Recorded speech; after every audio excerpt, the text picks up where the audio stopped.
Hello guys, in this video I'm going to show you how to use filters for the picture on the Canva application.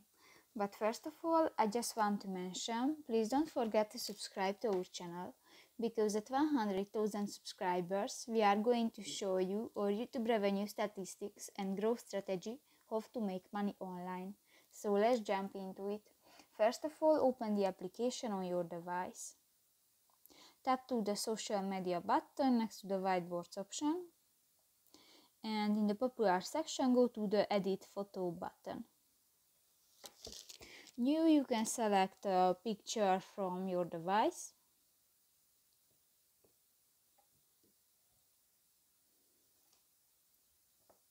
And in the effects button you can find the filters option. And you can find different filters type, and just select one and step on it. So that's pretty much it for this video, guys. See you in the next one. Bye bye.